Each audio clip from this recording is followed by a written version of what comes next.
दोस्तों, क्या आपके जीवन में भी समस्याएं एक के बाद एक आती रहती हैं? क्या आप भी डर और चिंता के बोझ तले दबकर खुद को कमजोर और शक्तिहीन महसूस करते हैं? अगर आपका जवाब हाँ है, तो आज का ये वीडियो आपके लिए ही है। आज हम किसी साधारण मोटिवेशन की बात नहीं करेंगे। आज हम उस परम ज्ञान के स्रोत में डुबकी लगाएंगे जो आज से 2500 साल पहले एक राजकुमार ने पूरी दुनिया को दिया था, जब उन्होंने जीवन की सबसे बड़ी समस्याओं, दुख, बुढ़ापा और मृत्यु का सामना किया था। आज हम जानेंगे भगवान गौतम बुद्ध की वो शिक्षाएं जो आपको भीतर से इतना शक्तिशाली बना देंगी कि जीवन की कोई भी समस्या आपको डरा नहीं पाएगी। आप समस्या से भागेंगे नहीं, बल्कि एक योद्धा की तरह उसका सामना करेंगे। तो इस वीडियो को अंत तक पूरे ध्यान से और खुले मन से देखिएगा, क्योंकि हर एक बात आपके भीतर सोई हुई शक्ति को जगाने का काम करेगी। और जो आखिरी बात है, वो आपकी शक्ति का सबसे बड़ा रहस्य है। अगर आप भी अपने जीवन की समस्याओं पर विजय पाना चाहते हैं और एक शक्तिशाली इंसान बनना चाहते हैं, तो इस वीडियो को अभी से एक लाइक करके अपना संकल्प व्यक्त कीजिए। चलिए उस परम ज्ञान की ओर बढ़ते हैं जो हमें भीतर से फौलाद बना सकता है। पहली बात, समस्या बाहर नहीं, तुम्हारे अपने मन में है। भगवान बुद्ध की सबसे पहली और सबसे क्रांतिकारी शिक्षा यही थी। बाहरी दुनिया में कोई भी घटना या परिस्थिति अपने आप में एक समस्या नहीं होती। ये हमारा मन है जो उसे एक समस्या का नाम देता है, उससे डरता है और उसके प्रति प्रतिक्रिया करता है। असली समस्या बाहर नहीं, तुम्हारे अपने मन के भीतर है। इस बात की गहराई को समझिए। एक ही घटना दो अलग अलग लोगों के लिए बिल्कुल अलग अनुभव हो सकती है। नौकरी का छूटना एक व्यक्ति के लिए अंत हो सकता है और दूसरे के लिए एक नए अवसर की शुरुआत। एक रिश्ते का टूटना एक के लिए बर्बादी हो सकता है और दूसरे के लिए एक जहरीले बंधन से मुक्ति। एक बीमारी एक के लिए सजा हो सकती है और दूसरे के लिए जीवन की कीमत समझने का एक मौका। घटना वही है, लेकिन उसे देखने का नजरिया अलग अलग है। बुद्ध कहते हैं कि जब तुम ये समझ जाते हो कि समस्या का असली स्रोत तुम्हारा अपना मन है, तुम्हारी अपनी प्रतिक्रिया है, तो तुम अपनी शक्ति का रिमोट कंट्रोल बाहरी परिस्थितियों के हाथ से छीनकर अपने हाथ में ले लेते हो। अब आप अपने जीवन की सबसे बड़ी समस्या के बारे में सोचिए। क्या वो समस्या वास्तव में उतनी बड़ी है, या आपके मन ने उसे सोच सोचकर और भी बड़ा और डरावना बना दिया है? नीचे कमेंट में बताइए।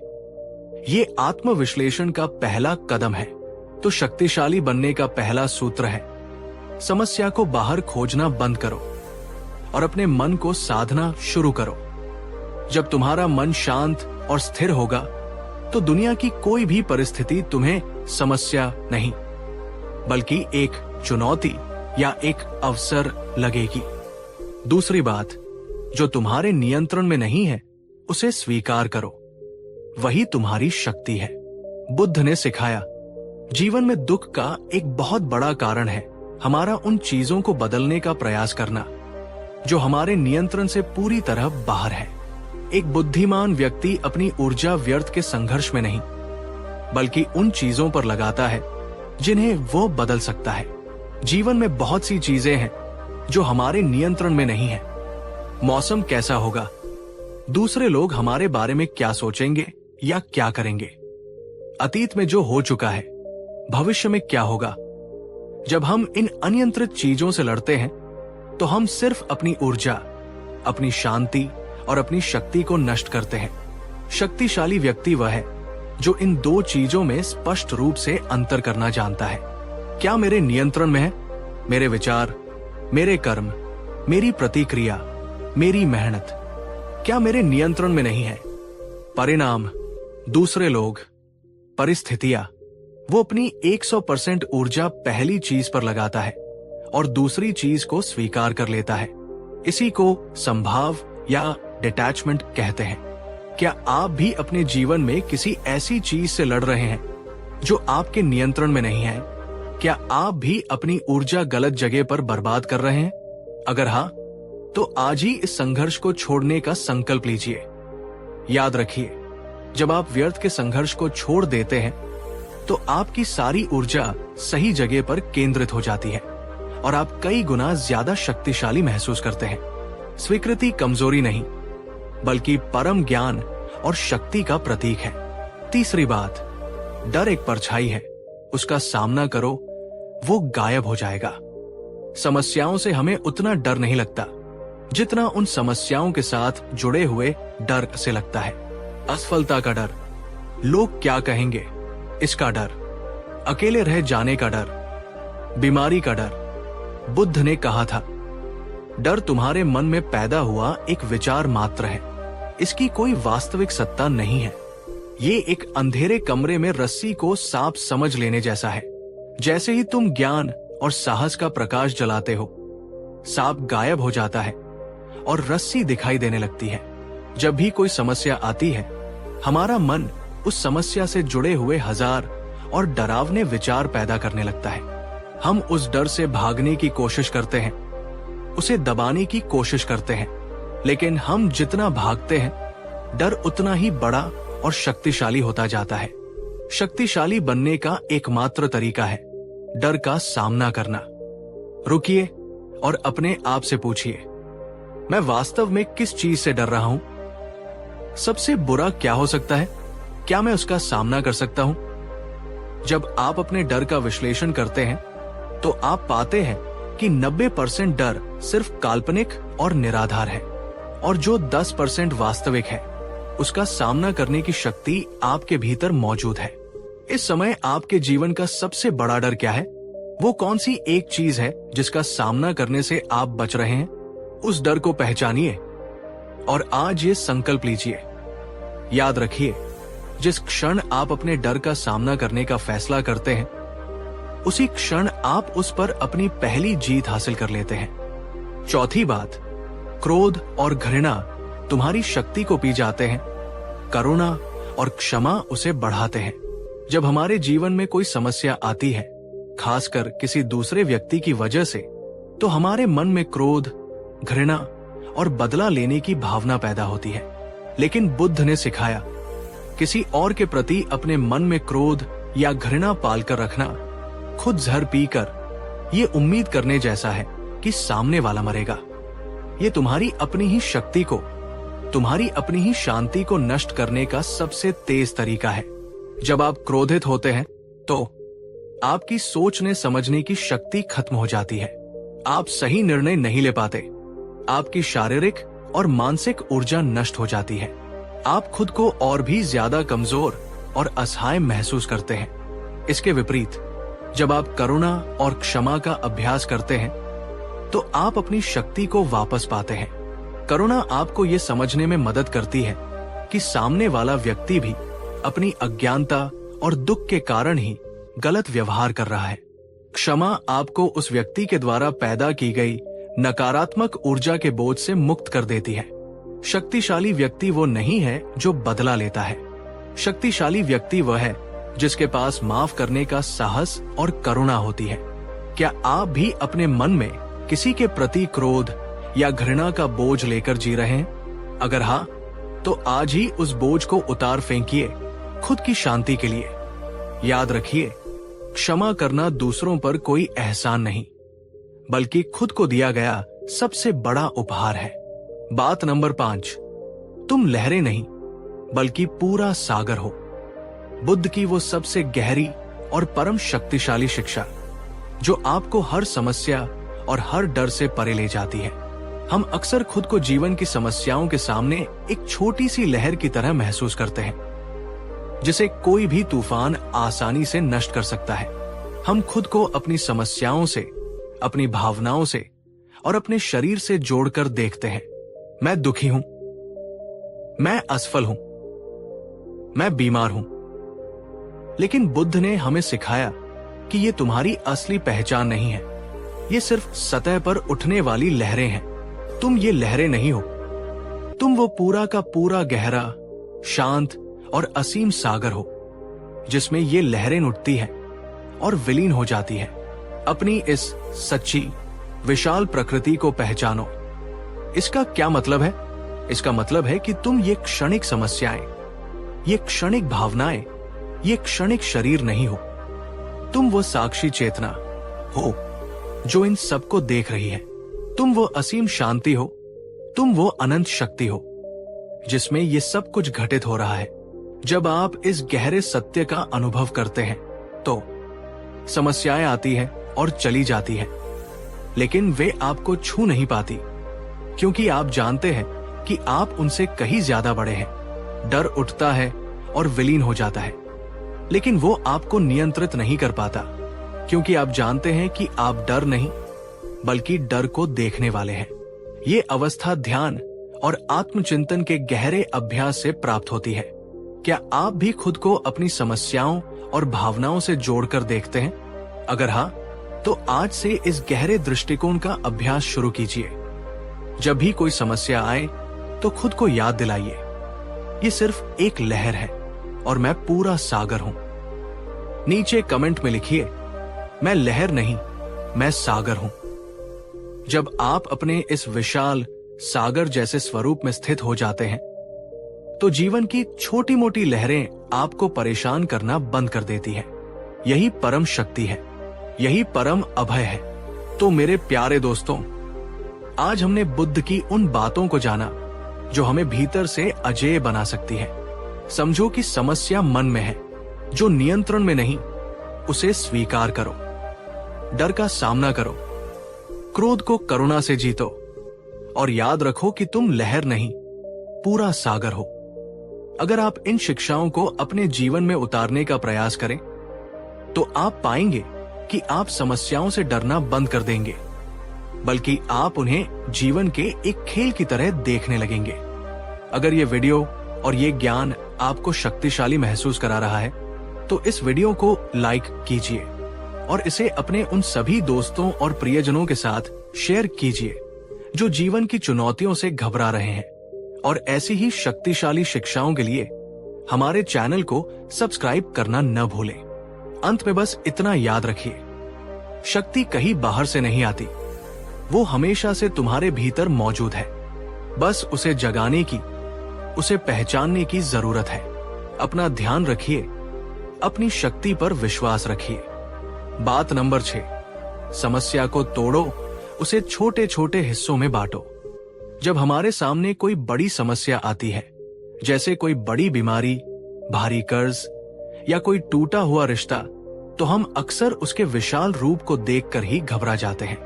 हमें लगता है कि ये एक पहाड़ है जिसे हम कभी पार नहीं कर पाएंगे, और हम प्रयास करने से पहले ही हार मान लेते हैं। इस स्थिति के लिए बुद्ध ने एक बहुत ही व्यावहारिक और तार्किक दृष्टिकोण सिखाया। उन्होंने सिखाया, किसी भी बड़ी और जटिल समस्या को उसके समग्र रूप में देखकर भयभीत मत हो। उसे छोटे छोटे प्रबंधनीय मैनेजेबल हिस्सों में विभाजित करो। जब तुम एक एक छोटे हिस्से पर ध्यान केंद्रित करते हो और उसे हल करते हो तो धीरे धीरे पूरी बड़ी समस्या अपने आप हल हो जाती है। ये एक बहुत ही शक्तिशाली तकनीक है।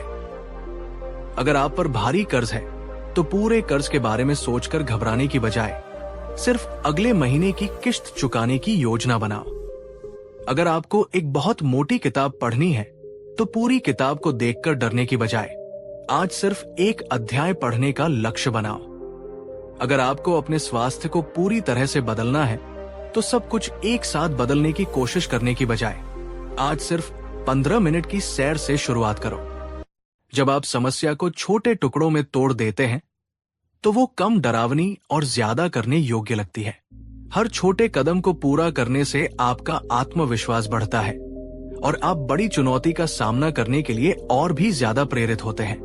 क्या आप भी अपनी किसी बड़ी समस्या के विशाल रूप को देखकर पैरालाइज्ड महसूस कर रहे हैं? अगर हाँ, तो आज ही उस समस्या को कागज पर लिखें और उसे छोटे छोटे व्यावहारिक कदमों में तोड़ें। याद रखिए, 1000 मील की यात्रा भी एक अकेले कदम से ही शुरू होती है।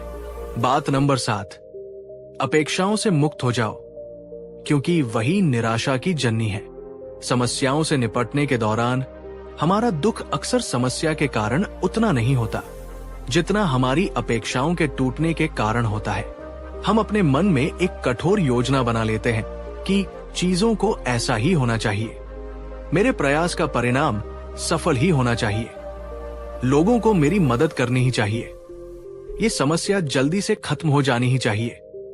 और जब जीवन हमारी इन कठोर अपेक्षाओं के अनुसार नहीं चलता तो हम निराश, क्रोधित और हताश हो जाते हैं। बुद्ध ने सिखाया, दुख का कारण इच्छाएं नहीं, बल्कि उन इच्छाओं के प्रति कठोर आसक्ति और अपेक्षा है। जब तुम ये उम्मीद करना छोड़ देते हो कि जीवन तुम्हारी पटकथा के अनुसार चलेगा, तभी तुम जीवन को उसके वास्तविक रूप में स्वीकार कर पाते हो और शांत रह पाते हो। शक्तिशाली व्यक्ति वह है जो अपना सर्वश्रेष्ठ प्रयास करता है, लेकिन परिणाम को लेकर अनासक्त रहता है। वो हर परिणाम को, चाहे वो अपेक्षित हो या अनपेक्षित, एक अनुभव और एक सीख के रूप में स्वीकार करता है। ये एक तरह की मानसिक स्वतंत्रता है। क्या आप भी अपनी समस्याओं के समाधान को लेकर बहुत कठोर अपेक्षाएं पाल लेते हैं और जब वे पूरी नहीं होती तो टूट जाते हैं? अगर हाँ, तो आज से इस अपेक्षा के बोझ को उतार फेंकिए, अपना कर्म कीजिए और परिणाम को ब्रह्मांड पर छोड़ दीजिए। याद रखिए, जब आप अपेक्षाओं से मुक्त हो जाते हैं तो आप निराशा से भी मुक्त हो जाते हैं। तब हर परिणाम आपके लिए एक उपहार बन जाता है। बात नंबर 8, अपने मन को वर्तमान क्षण में वापस लाओ, क्योंकि शक्ति यही है। जब हम किसी समस्या में होते हैं तो हमारा मन एक पेंडुलम की तरह 2 दिशाओं में भागता है। अतीत, ये समस्या क्यों शुरू हुई? मैंने क्या गलती की? भविष्य, आगे क्या होगा? अगर ये ठीक नहीं हुआ तो? और इस अतीत और भविष्य की दौड़ में हम उस एकमात्र क्षण को खो देते हैं जहां वास्तव में शक्ति मौजूद है, वर्तमान क्षण। बुद्ध की सबसे केंद्रीय शिक्षाओं में से एक है वर्तमान क्षण में जीना। उन्होंने कहा, अतीत जा चुका है, उसका पीछा मत करो। भविष्य अभी आया नहीं है, उसके सपने मत बुनो। अपनी चेतना को पूरी तरह से वर्तमान क्षण पर केंद्रित करो। तुम्हारी सारी शक्ति, तुम्हारी सारी शांति और तुम्हारी सारी रचनात्मकता इसी पल में मौजूद है। जब आप किसी समस्या का सामना कर रहे हो तो अपने मन को बार बार वर्तमान में वापस लाएं। अपनी सांसों पर ध्यान केंद्रित करें। अपने आसपास की चीजों को देखें और सुनें। जो काम आप कर रहे हैं उस पर अपना 100% ध्यान लगाएं। जब आप वर्तमान में होते हैं तो अतीत का पछतावा और भविष्य की चिंता दोनों गायब हो जाते हैं। आपका मन शांत और स्पष्ट हो जाता है और आपको समस्या का समाधान ज्यादा आसानी से दिखाई देता है। क्या आपका मन भी समस्याओं के समय अतीत और भविष्य में भटकता रहता है? अगर हाँ, तो आज से वर्तमान में लौटने का अभ्यास कीजिए। याद रखिए, आप अतीत को बदल नहीं सकते और आप भविष्य को नियंत्रित नहीं कर सकते। आप सिर्फ अपने आज के कर्म को नियंत्रित कर सकते हैं। बात नंबर 9, करुणा का अभ्यास करो। ये तुम्हारी अपनी शक्ति को बढ़ाता है। जब हम समस्याओं से घिरे होते हैं तो हम अक्सर आत्म केंद्रित हो जाते हैं। हमारी दुनिया सिर्फ मैं, मेरी समस्या और मेरा दुख तक सिमट जाती है। हम खुद को दुनिया का सबसे पीड़ित इंसान समझने लगते हैं। इस आत्म केंद्रित दुख के चक्र को तोड़ने का बुद्ध ने एक बहुत ही सुंदर और शक्तिशाली तरीका बताया, करुणा का अभ्यास। उन्होंने सिखाया, यदि तुम अपने दुखों को भूलना चाहते हो तो दूसरों के दुखों को दूर करने का प्रयास करो।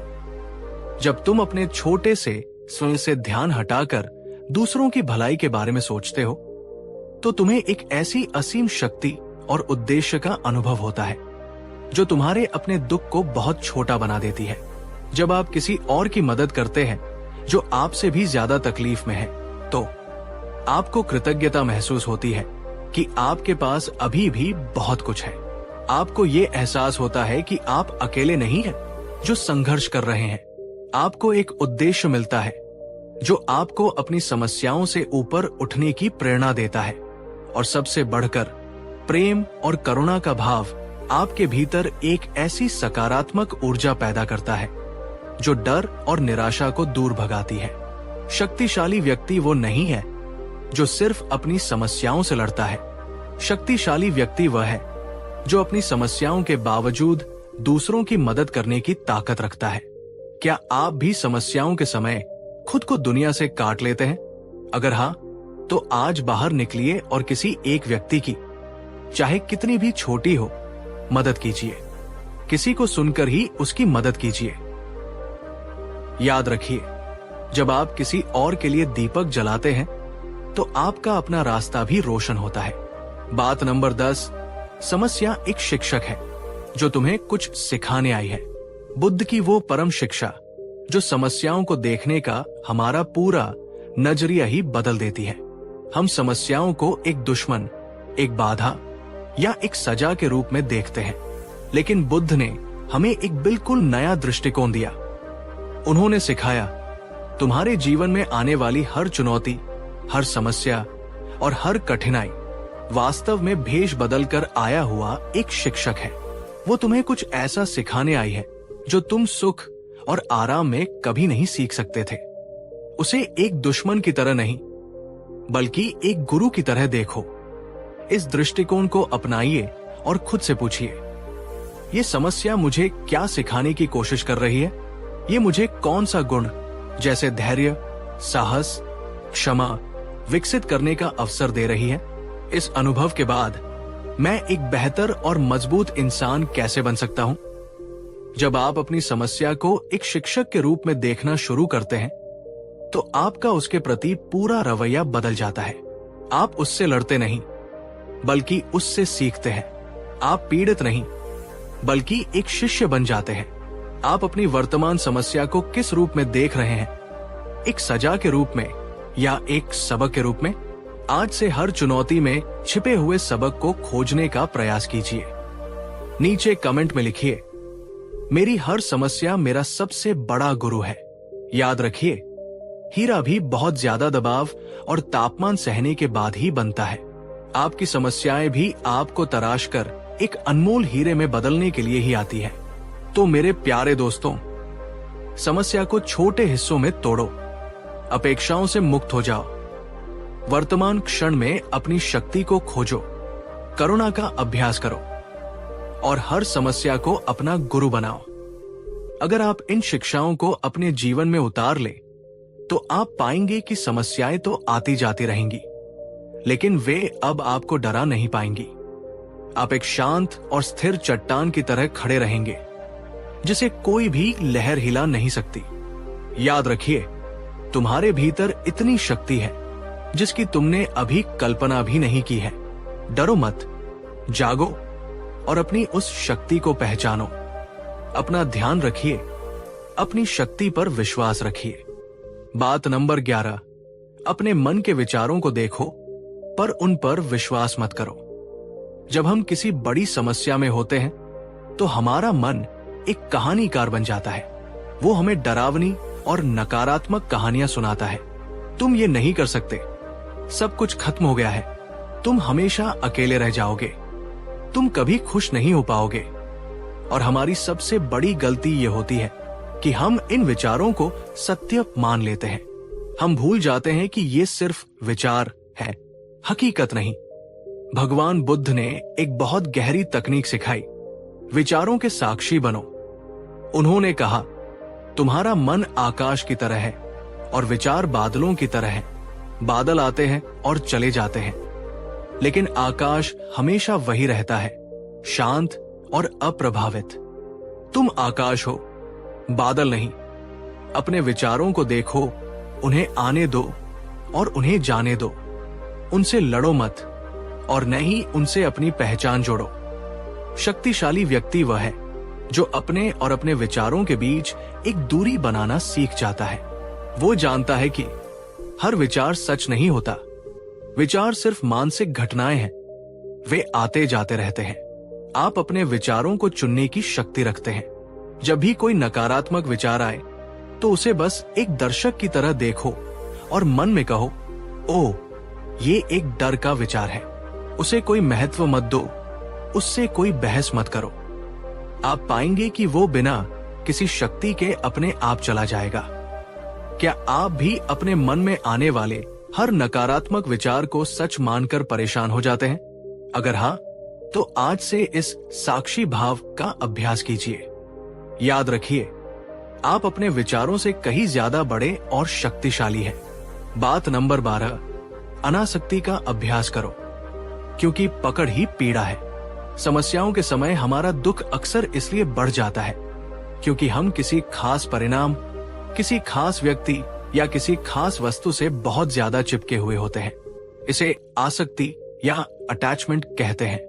मुझे यही नौकरी चाहिए, मुझे इसी व्यक्ति का साथ चाहिए, परिणाम बिल्कुल ऐसा ही होना चाहिए जैसा मैंने सोचा है। ये कठोर पकड़ ही हमारी पीड़ा का कारण बनती है, क्योंकि जीवन हमेशा हमारी इच्छा के अनुसार नहीं चलता। बुद्ध ने सिखाया, प्रेम करो, करुणा रखो, अपना सर्वश्रेष्ठ प्रयास करो, लेकिन किसी भी चीज से आसक्त मत हो। अनासक्ति का अभ्यास करो।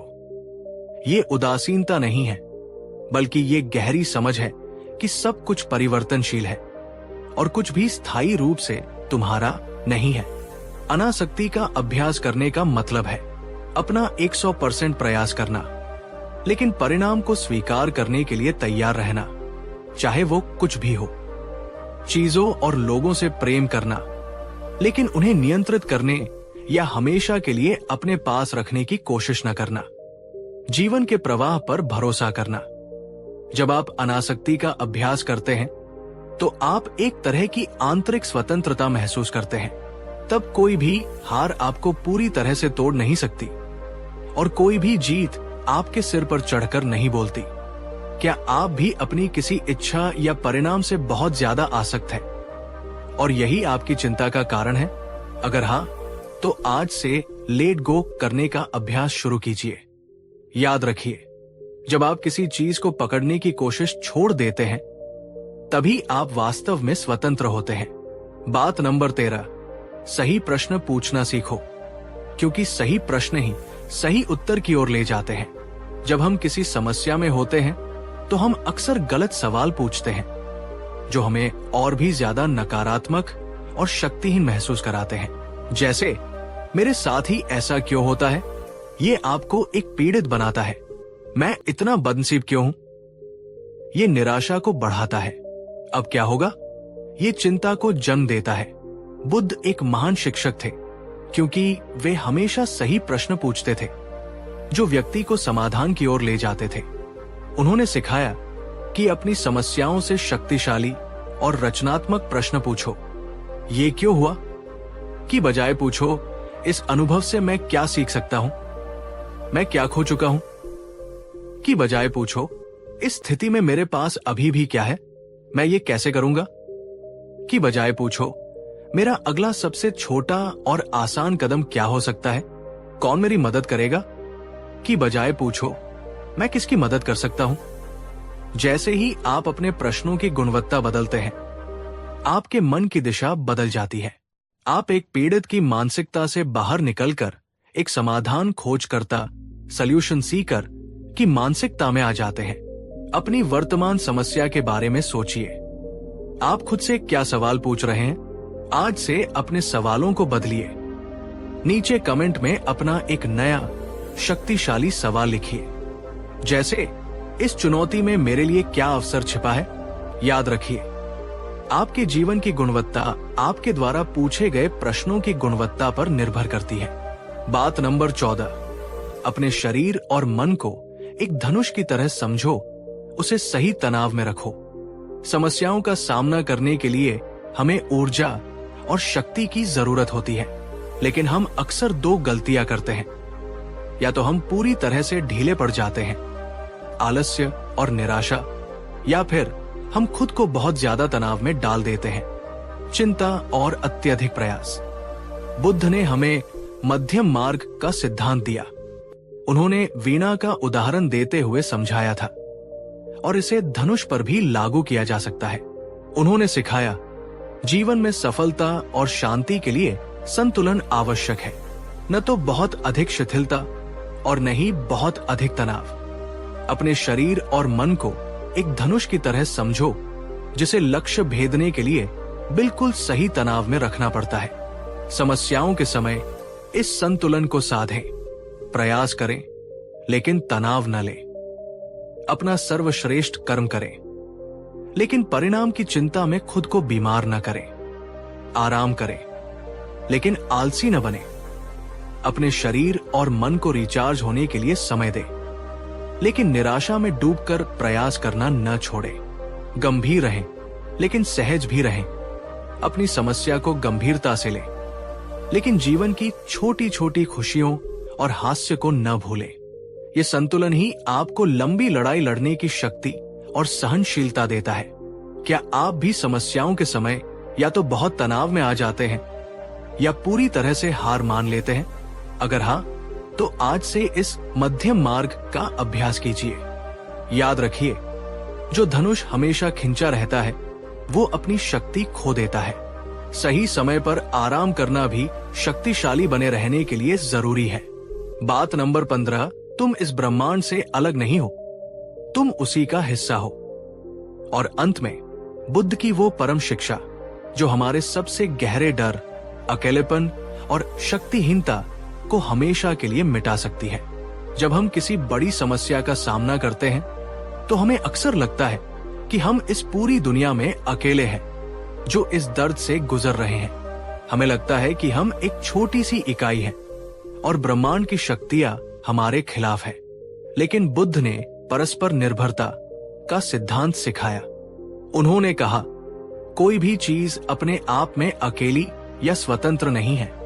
हर पत्ती, हर कण, हर जीव, सब कुछ एक दूसरे से एक अदृश्य धागे से जुड़ा हुआ है। तुम इस ब्रह्मांड से अलग नहीं हो, तुम इस ब्रह्मांड की ही एक अभिव्यक्ति हो। जिस चेतना ने सूरज और तारों को बनाया है, वही चेतना तुम्हारे भीतर भी सांस ले रही है। जब आप इस गहरे जुड़ाव को महसूस करते हैं तो आपका अकेलेपन का एहसास खत्म हो जाता है। आपको लगता है कि पूरा ब्रह्मांड आपके साथ है। आप शक्तिहीन महसूस नहीं करते। आपको एहसास होता है कि आपके भीतर भी वही अनंत शक्ति मौजूद है जो पूरे ब्रह्मांड को चला रही है। आप जीवन पर, प्रकृति पर भरोसा करना सीखते हैं। ये एहसास आपको एक ऐसी गहरी सुरक्षा और शांति देता है जिसे कोई भी बाहरी समस्या छीन नहीं सकती। क्या आप भी अपनी समस्याओं के समय खुद को बहुत अकेला और शक्तिहीन महसूस करते हैं? अगर हाँ, तो आज इस गहरे सत्य पर ध्यान कीजिए। महसूस कीजिए कि आप इस ब्रह्मांड का एक महत्वपूर्ण और अविभाज्य हिस्सा है। याद रखिए, एक लहर जब तक खुद को लहर समझती है, उसे जन्मने और मरने का डर होता है। लेकिन जिस क्षण वो ये जान लेती है कि वो सागर है, उसका सारा डर समाप्त हो जाता है। तुम सागर हो, लहर नहीं। तो मेरे प्यारे दोस्तों, आज इस बातों की गहरी यात्रा के साथ हमने सीखा कि सच्ची शक्ति सिर्फ शारीरिक बल या बाहरी उपलब्धि में नहीं, बल्कि गहरी समझ में है। अपने विचारों के साक्षी बनो, अनासक्ति का अभ्यास करो, सही प्रश्न पूछना सीखो, जीवन में संतुलन साधो और ब्रह्मांड के साथ अपने जुड़ाव को महसूस करो। अगर आप इन शिक्षाओं को अपने जीवन में उतार ले, तो आप पाएंगे कि समस्याएं अब दुश्मन नहीं, बल्कि जीवन के खेल का एक हिस्सा है और आपके पास उस खेल को खेलने की पूरी शक्ति और बुद्धि है। याद रखिए, शक्तिशाली बनना किसी को हराना नहीं है। शक्तिशाली बनना अपने डर और अपनी अज्ञानता पर विजय पाना है। अपना ध्यान रखिए, अपनी आंतरिक शक्ति पर विश्वास रखिए। बात नंबर 16, अपनी ऊर्जा को व्यर्थ की बहसों और शिकायतों में नष्ट मत करो। जब हम समस्याओं से घिरे होते हैं तो हम अक्सर अपनी बहुत सारी कीमती ऊर्जा दो कामों में बर्बाद कर देते हैं, शिकायत करना और बहस करना। हम लोगों से अपनी समस्याओं के बारे में शिकायत करते रहते हैं, किस्मत को कोसते रहते हैं, या फिर उन लोगों से बहस करते हैं जिन्हें हम अपनी समस्या का कारण मानते हैं। लेकिन भगवान बुद्ध ने सिखाया, तुम्हारी ऊर्जा और तुम्हारा समय सीमित और बहुमूल्य है। इसे व्यर्थ की शिकायतों या क्रोधपूर्ण बहसों में नष्ट मत करो। अपनी सारी ऊर्जा को समस्या के समाधान खोजने और सही कर्म करने में लगाओ। सोचिए, जब आप किसी से अपनी समस्या के बारे में शिकायत करते हैं तो क्या होता है? आप उसी नकारात्मक कहानी को बार बार दोहराकर उसे और भी ज्यादा मजबूत बनाते हैं। जब आप किसी से बहस करते हैं तो क्या होता है? आप सिर्फ अपने अहंकार को संतुष्ट करने की कोशिश करते हैं, जिससे कोई समाधान नहीं निकलता, बल्कि आपका मन और भी ज्यादा अशांत हो जाता है। एक शक्तिशाली व्यक्ति अपनी ऊर्जा का संरक्षण करना जानता है। वो जानता है कि कहाँ बोलना है और कहाँ चुप रहना है। वो अपनी ऊर्जा को समाधान पर केंद्रित करता है, समस्या पर नहीं। क्या आप भी अपनी कीमती ऊर्जा को अक्सर शिकायतों या व्यर्थ की बहसों में बर्बाद कर देते हैं? अगर हाँ, तो आज से अपनी ऊर्जा का संरक्षण करने का संकल्प लीजिए। याद रखिए, जिस ऊर्जा से आप शिकायत कर रहे हैं, उसी ऊर्जा का इस्तेमाल करके आप समाधान की दिशा में एक छोटा कदम उठा सकते हैं। चुनाव आपका है। बात नंबर 17, जो बीत गया उसे पूरी तरह से जाने दो, क्योंकि वो अब मौजूद नहीं है। समस्याओं से निपटने के दौरान एक और बहुत बड़ी बाधा हमारा अतीत होता है। हम अपनी पुरानी गलतियों, पुरानी असफलताओं और पुराने दुखों को पकड़कर बैठे रहते हैं। काश मैंने ऐसा नहीं किया होता। उस एक गलती ने सब कुछ बर्बाद कर दिया। बुद्ध ने सिखाया, अतीत में जीना एक मृत शरीर को अपनी पीठ पर ढोने जैसा है। वो तुम्हें सिर्फ बोझ देगा और वर्तमान में आगे बढ़ने से रोकेगा। जो बीत गया वो अब सत्य नहीं है, वो केवल तुम्हारे मन में एक स्मृति है। उसे जाने दो और मुक्त हो जाओ। शक्तिशाली बनना है तो अतीत को पूरी तरह से विदा करना सीखना होगा। इसका मतलब है खुद को माफ करना। अपनी गलतियों के लिए खुद को कोसना बंद करें। समझे कि आपने उस समय अपनी सीमित समझ से जो बन पड़ा वही किया। दूसरों को माफ करना, जिन्होंने आपको दुख दिया उन्हें अपने मन से आजाद कर दे, ताकि आप भी आजाद हो सके। सबक को याद रखना, पर दर्द को भूल जाना। अतीत से मिली सीख को अपनी मार्गदर्शिका बनाएं, लेकिन उसके दर्द को अपनी पहचान न बनने दें। जब तक आप अतीत का दरवाजा बंद नहीं करेंगे, आप भविष्य के लिए एक नया और बेहतर दरवाजा नहीं खोल पाएंगे। क्या आप भी अपने किसी अतीत के बोझ को आज भी ढो रहे हैं, जो आपको आगे बढ़ने से रोक रहा है? अगर हाँ, तो आज उसे पूरी तरह से मुक्त करने का समय है। नीचे कमेंट में लिखिए, मेरा अतीत मेरे पीछे है, मेरा भविष्य मेरे सामने है और मैं अपने वर्तमान में हूं। याद रखिए, आपकी असली शक्ति आपके आज के कर्म में है, आपके कल के पछतावे में नहीं। बात नंबर 18, अपने मन को करुणा से सींचो, क्योंकि यही नफरत और निराशा का एकमात्र इलाज है। जब हम लंबे समय तक समस्याओं से जूझते हैं तो हमारा मन अक्सर दो जहरीली भावनाओं से भर जाता है। या तो दुनिया के प्रति कड़वाहट और गुस्सा, सब गलत है, कोई मेरी मदद नहीं करता, या फिर खुद के प्रति निराशा और आत्मग्लानि, मैं ही बेकार हूं, मुझसे कुछ नहीं होगा। इन दोनों ही विनाशकारी भावनाओं का एकमात्र इलाज बुद्ध ने बताया, करुणा और मैत्री का अभ्यास। बुद्ध ने सिखाया, जैसे अंधेरे को अंधेरे से नहीं मिटाया जा सकता, उसे मिटाने के लिए प्रकाश ही चाहिए, वैसे ही नफरत और निराशा को नफरत और निराशा से नहीं मिटाया जा सकता, उसे मिटाने के लिए करुणा और प्रेम का प्रकाश ही चाहिए। जब आप समस्याओं से घिरे हो तो जानबूझकर अपने मन में करुणा का भाव पैदा करने का अभ्यास करें। दूसरों के लिए करुणा। सोचिए कि इस दुनिया में लाखों लोग हैं जो आपकी तरह ही या आपसे भी ज्यादा बड़ी समस्याओं से जूझ रहे हैं। उन सब के प्रति अपने मन में मैत्री और शुभकामना का भाव भेजें। सभी जीव सुखी हों। स्वयं के लिए करुणा, अपनी गलतियों के लिए, अपनी कमजोरियों के लिए खुद को माफ करें। खुद के साथ एक अच्छे दोस्त की तरह व्यवहार करें। खुद को प्रेम और स्वीकृति दें। जब आप अपने मन को करुणा और प्रेम से भरते हैं तो वहां नफरत, निराशा और कड़वाहट के लिए कोई जगह ही नहीं बचती।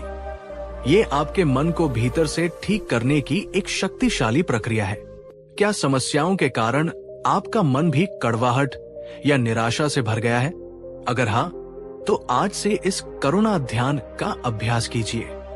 याद रखिए, एक करुणामय हृदय में कभी भी निराशा स्थायी रूप से घर नहीं बना सकती। यही आपकी सबसे बड़ी आंतरिक शक्ति है। बात नंबर 19, अपने जीवन का एक बड़ा क्यों खोजो जो तुम्हारी समस्या से बड़ा हो। जब हमारी समस्याएं हमें बहुत बड़ी लगने लगती हैं, तो इसका एक कारण यह भी होता है कि हमारे जीवन का उद्देश्य उन समस्याओं से छोटा होता है। जब हमारे जीवन का केंद्र सिर्फ मैं, मेरा सुख, मेरी सफलता होता है, तो एक छोटी सी भी समस्या हमें हिलाकर रख देती है। बुद्ध की शिक्षाओं का सार एक बड़े निस्वार्थ उद्देश्य के लिए जीना है। उन्होंने सिखाया, यदि तुम्हारे जीवन का क्यों बहुत बड़ा और स्पष्ट है, तो तुम किसी भी कैसे का सामना कर सकते हो। जब तुम सिर्फ अपने लिए नहीं, बल्कि दूसरों की भलाई के लिए, एक बड़े उद्देश्य के लिए जीते हो, तो तुम्हें एक ऐसी आंतरिक शक्ति और प्रेरणा मिलती है जिसे कोई भी व्यक्तिगत समस्या तोड़ नहीं सकती। जब आप किसी बड़ी समस्या का सामना कर रहे हो, तो खुद से ये सवाल पूछिए, मेरा असली उद्देश्य क्या है? मैं इस दुनिया में क्या सकारात्मक योगदान दे सकता हूं? मैं अपनी इस समस्या के अनुभव का इस्तेमाल करके दूसरों की मदद कैसे कर सकता हूं? जब आपका उद्देश्य मैं क्या पा सकता हूं से बदलकर मैं क्या दे सकता हूं हो जाता है, तो आपके जीवन का पूरा परिप्रेक्ष्य बदल जाता है।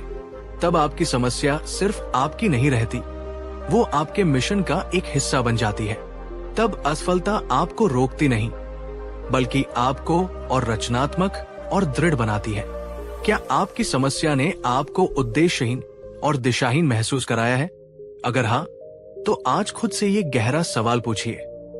अपने जीवन का एक नया, खुद से बड़ा क्यों खोजिए। नीचे कमेंट में लिखिए, मेरा उद्देश्य मेरी समस्या से बड़ा है। याद रखिए, जिस व्यक्ति के पास जीने के लिए एक बड़ा क्यों होता है, वो हर समस्या के कैसे से पार पा लेता है। बात नंबर 20, हर अनुभव को साक्षी भाव से देखो और मुक्त हो जाओ। और अंत में बुद्ध की वो परम शिक्षा जो आपको जीवन के हर द्वंद्व, हर समस्या से मुक्त कर सकती है। उन्होंने सिखाया, जीवन में आने वाली हर परिस्थिति, हर भावना, हर सफलता और हर असफलता को ऐसे देखो जैसे तुम एक नदी के किनारे बैठकर उसके प्रवाह को देख रहे हो। तुम नदी नहीं हो, तुम नदी के दृष्टा हो। तुम वो शांत, अविचल साक्षी हो जो इस पूरे खेल को देख रहा है। ये साक्षी भाव या विटनेसिंग कॉन्शियसनेस की अवस्था है। जब आप किसी समस्या में होते हैं, तो दुख, क्रोध या भय की भावना को अपने भीतर उठते हुए देखो। अपने मन में चल रहे नकारात्मक विचारों को देखो। अपने शरीर में हो रही बेचैनी को देखो, लेकिन उनसे अपनी पहचान मत जोड़ो। ये मत कहो, मैं दुखी हूं या मैं डरा हुआ हूं, बल्कि ये देखो, मेरे भीतर दुख की एक भावना उठी है और मैं उसे देख रहा हूं। मेरे मन में डर का एक विचार आया है और मैं उसे देख रहा हूं। ये छोटा सा मानसिक बदलाव एक बहुत बड़ा अंतर पैदा करता है। ये आपके और आपकी भावनाओं के बीच एक दूरी बना देता है, और इसी दूरी में सच्ची स्वतंत्रता और शांति है। क्या आप भी अपनी समस्याओं और भावनाओं के साथ पूरी तरह से एक होकर उसमें डूब जाते हैं? अगर हाँ, तो आज से इस साक्षी भाव का अभ्यास शुरू कीजिए। हर अनुभव को एक गुजरते हुए बादल की तरह देखिए, जिसे आप यानी आकाश देख रहे हैं। नीचे कमेंट में लिखिए, मैं अनुभव हूं, अनुभव का भोक्ता नहीं, बल्कि उसका साक्षी हूं। जब आप जीवन के हर सुख दुख को एक साक्षी की तरह देखना सीख जाते हैं, तो कोई भी समस्या आपको स्थायी रूप से पीड़ा नहीं दे सकती। आप हर अनुभव से सीखते हैं और हमेशा शांत, स्थिर और शक्तिशाली बने रहते हैं। यही सच्ची विजय है। तो मेरे प्यारे दोस्तों, अपनी ऊर्जा का संरक्षण करो, अतीत के बोझ को उतार फेंको, अपने मन को करुणा से सींचो, अपने जीवन का एक बड़ा क्यों खोजो और हर अनुभव के साक्षी बनो। अगर आप इन शिक्षाओं को अपने जीवन में उतार लें, तो आप पाएंगे कि समस्याएं अब आपको तोड़ नहीं सकती, बल्कि वे आपको तराश कर और भी ज्यादा मजबूत और बुद्धिमान बनाती है।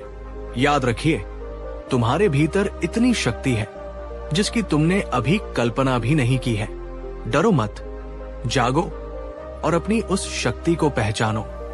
अपना ध्यान रखिए, अपनी आंतरिक शक्ति पर विश्वास रखिए।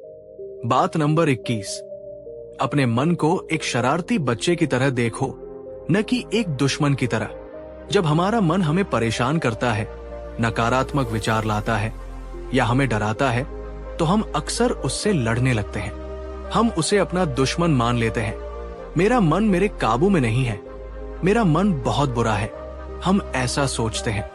लेकिन भगवान बुद्ध ने एक बहुत ही करुणामय दृष्टिकोण सिखाया। उन्होंने कहा, अपने मन को एक दुश्मन की तरह मत देखो, बल्कि उसे एक नासमझ शरारती बच्चे की तरह देखो। जैसे एक माँ अपने शरारती बच्चे को डांटने या मारने की बजाय प्रेम, धैर्य और समझ से सही रास्ता दिखाती है, वैसे ही तुम्हें भी अपने मन के साथ व्यवहार करना चाहिए। जब आप अपने मन से लड़ते हैं तो आप खुद से ही लड़ रहे होते हैं, जिससे आपकी ऊर्जा नष्ट होती है और आप और भी ज्यादा अशांत हो जाते हैं। लेकिन जब आप उसे एक बच्चे की तरह देखते हैं तो आप उसके प्रति धैर्यवान हो जाते हैं। आप उसकी नकारात्मकता को व्यक्तिगत रूप से नहीं लेते। आप उसे डांटने की बजाय प्रेम से सही दिशा में मोड़ने का प्रयास करते हैं। उदाहरण के लिए, जब मन में डर का विचार आए तो लड़ने की बजाय मन से कहो, ओ मेरे प्यारे मन, तुम फिर से डर रहे हो। कोई बात नहीं, मैं तुम्हारे साथ हूं, सब ठीक है। ये आत्मकरुणा का अभ्यास आपके मन को शांत करने का सबसे शक्तिशाली तरीका है। क्या आप भी अपने मन को अपना दुश्मन समझकर उससे लड़ते रहते हैं? अगर हां, तो आज से उसके प्रति अपना रवैया बदलिए। याद रखिए, जिसे प्रेम से जीता जा सकता है, उसे युद्ध से कभी नहीं जीता जा सकता। बात नंबर 22, जीवन की अनिश्चितता को स्वीकार करो, क्योंकि वही संभावनाएं छिपी है। हम सब अपने जीवन में निश्चितता, सर्टेनिटी चाहते हैं। हम चाहते हैं कि सब कुछ हमारी योजना के अनुसार हो, कोई भी अनपेक्षित घटना न घटे। और जब जीवन अनिश्चित होता है, जब समस्याएं बिना बताए आ जाती हैं, तो हम बहुत डर जाते हैं और परेशान हो जाते हैं। लेकिन बुद्ध ने सिखाया, जीवन का स्वभाव ही अनिश्चितता है, कुछ भी निश्चित नहीं है। जो इस अनिश्चितता से डरता है, वो जीवन के प्रवाह से डरता है। लेकिन जो इस अनिश्चितता को स्वीकार कर लेता है, वो हर पल को एक नए रोमांच और एक नई संभावना के रूप में देखता है। सोचिए, अगर जीवन में सब कुछ पहले से ही तय हो, तो उसमें कोई आश्चर्य, कोई उत्साह, कोई सीखने का मौका ही नहीं बचेगा। वो एक लिखी हुई किताब को बार बार पढ़ने जैसा हो जाएगा। समस्याएं ही हमें मजबूत बनाती है, चुनौतियां ही हमें हमारी छिपी हुई क्षमताओं से परिचित कराती है, और अनिश्चितता ही नए अवसरों और नई खोजों के द्वार खोलती है। एक शक्तिशाली व्यक्ति जीवन की अनिश्चितता से डरता नहीं, बल्कि उसका स्वागत करता है। वो जानता है कि हर मोड़ पर कुछ नया सीखने और विकसित होने का मौका छिपा है। क्या आप भी जीवन में निश्चितता और सुरक्षा की तलाश में रहते हैं और अनिश्चितता से घबराते हैं? अगर हां, तो आज से जीवन के इस रोमांच को स्वीकार कीजिए। याद रखिए, शांत समुद्र में कोई भी नाविक कुशल नहीं बन सकता। कुशल बनने के लिए तूफानों का सामना करना ही पड़ता है। बात नंबर 23, सही कर्म करो और फिर उसे जाने दो, लेट गो। यही अनासक्ति है। ये बुद्ध की आंति की शिक्षा का एक और गहरा पहलू है। हम अक्सर अपना काम तो करते हैं, लेकिन उसके बाद भी हम मानसिक रूप से उस काम और उसके परिणाम से चिपके रहते हैं। क्या मेरा काम बॉस को पसंद आएगा? क्या मुझे सफलता मिलेगी? लोग मेरे बारे में क्या सोचेंगे? ये निरंतर चिंता और पकड़ हमारे मन की शांति को नष्ट कर देती है। बुद्ध ने सिखाया, अपना कर्म पूरी जागरूकता, पूरी ईमानदारी और पूरी क्षमता के साथ करो। लेकिन एक बार जब कर्म पूरा हो जाए, तो उसे और उसके परिणाम को पूरी तरह से जाने दो। उसे ब्रह्मांड को सौंप दो, एक कुशल धनुर्धर की तरह, जो तीर चलाने के बाद उसके परिणाम से अनासक्त हो जाता है। शक्तिशाली व्यक्ति वह है जो कर्म करते समय 100% उपस्थित रहता है, लेकिन कर्म करने के बाद 100% मुक्त हो जाता है। ये अभ्यास आपको परिणाम के डर से मुक्त करता है और आपको अपना काम और भी बेहतर तरीके से करने की स्वतंत्रता देता है। क्या आप भी अपना काम करने के बाद उसके परिणाम के बारे में सोच सोच कर चिंतित होते रहते हैं? अगर हाँ, तो आज से इस कर्म करके जाने देने की कला का अभ्यास कीजिए। याद रखिए, जब आप परिणाम की चिंता से मुक्त होकर कर्म करते हैं तो आपका कर्म ही ध्यान बन जाता है और उसमें सफलता की संभावना कई गुना बढ़ जाती है। बात नंबर 24, तुम्हारी सच्ची संपत्ति तुम्हारे गुण हैं, तुम्हारी वस्तुएं नहीं। जब समस्याएं आती हैं, खासकर वित्तीय समस्याएं, तो हम अक्सर अपनी भौतिक वस्तुओं को खोने से बहुत डरते हैं। हमें लगता है कि हमारा घर, हमारी कार, हमारा पैसा ही हमारी असली पहचान और सुरक्षा है। लेकिन बुद्ध ने हमें हमारी सच्ची संपत्ति के बारे में बताया। उन्होंने कहा, तुम्हारा धन, तुम्हारा पद, तुम्हारी वस्तुएं, सब कुछ अस्थाई है। इसे चोर चुरा सकते हैं, आग जला सकती है या समय नष्ट कर सकता है। तुम्हारी एकमात्र और सच्ची संपत्ति तुम्हारे अपने कर्मों से अर्जित किए हुए गुण हैं। तुम्हारी करुणा, तुम्हारी ईमानदारी, तुम्हारा ज्ञान, तुम्हारा साहस और तुम्हारी शांति, इन्हें तुमसे कोई नहीं छीन सकता। एक शक्तिशाली व्यक्ति अपनी पहचान अपनी भौतिक वस्तुओं से नहीं, बल्कि अपने आंतरिक गुणों से बनाता है। वो जानता है कि अगर आज सब कुछ खो भी जाए तो भी वो अपने गुणों के दम पर फिर से सब कुछ खड़ा कर सकता है।